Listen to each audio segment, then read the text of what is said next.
Todo mundo diz que o cliente tem que acreditar no designer, né? Mas o designer também tem que acreditar no cliente, porque se ele achar que o cliente é um cara micho, ele vai fazer um trabalho micho, entendeu? Agora, se o seu cliente é um cara exigente, você vai ser instigado a trabalhar.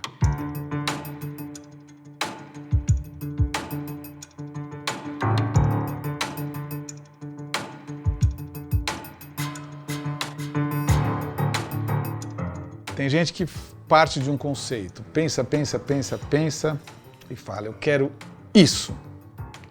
E aí vai atrás disso. Eu não sou assim. Qual é a minha relação com esse assunto? O que me interessou? Então eu vou fazer a capa de um livro, que parte do texto foi mais importante? E a partir disso, eu começo a trabalhar.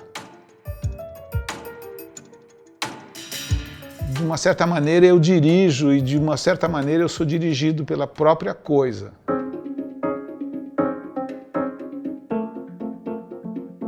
A minha história com design começou com o desenho. Meu pai trazia umas folhas de papel sulfite, um cento de folhas de papel sulfite, e eu já logo deitava no sofá e já começava a desenhar uns navios, uns aviões, aquela coisa de moleque, né? E aí eu passei um ano nos Estados Unidos, fiz aula de modelo vivo e foi lá que eu fui desenvolvendo o olhar, que hoje eu acho que é a ferramenta mais importante do meu trabalho.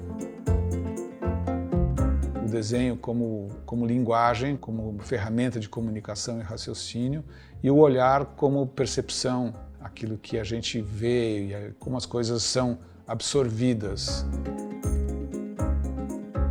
Esses dois lados, eles acabam criando uma relação que, para mim, é o que é a criatividade. Como é que você cria relações novas de coisas já conhecidas? Esse cartaz Hermeto é um dos trabalhos mais antigos, é de 1981. E foi assim uma imersão absoluta. Não teve um projeto, eu vou fazer o cabelo se transformando nas notas. Não. Foi desenhando o Hermeto com aquele cabelão e de repente uma linha mais curva. Puxa, mas isso podia ser. E aí a coisa surge.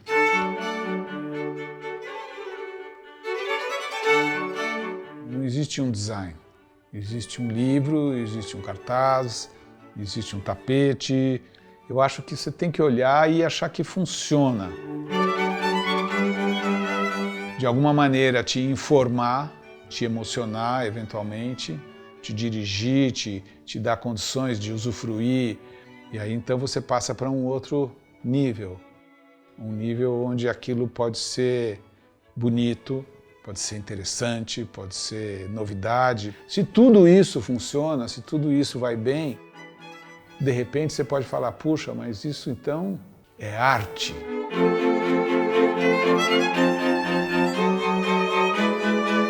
Cartazes que eu fiz para a USESP, por exemplo, eu não estou resolvendo problemas específicos ali de comunicação, de dizer a hora, tá? Porque eles não tinham essa necessidade. A ideia de ritmo, a ideia de cromatismo, a ideia de linha, né? A linha melódica e a linha, os cartazes, da maneira como eles foram feitos, eles criaram essa imagem de modernidade.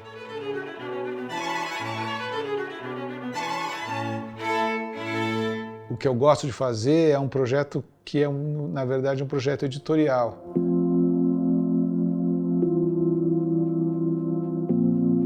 Qual é o comentário que nós vamos fazer sobre 1984, hoje, no Brasil de 2019? Que comentário é esse? Porque hoje o livro não é mais aquele veículo que tem só o texto e acabou.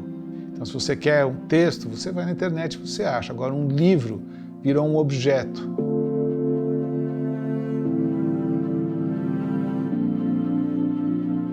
Eu sinto que, às vezes, tem muito saber, conhecimento de tipografia, conhecimento de software, conhecimento de técnicas de impressão, mas as pessoas não têm feedback, as pessoas não discutem, não conversam, não analisam, não se aprofundam em questões que são importantes.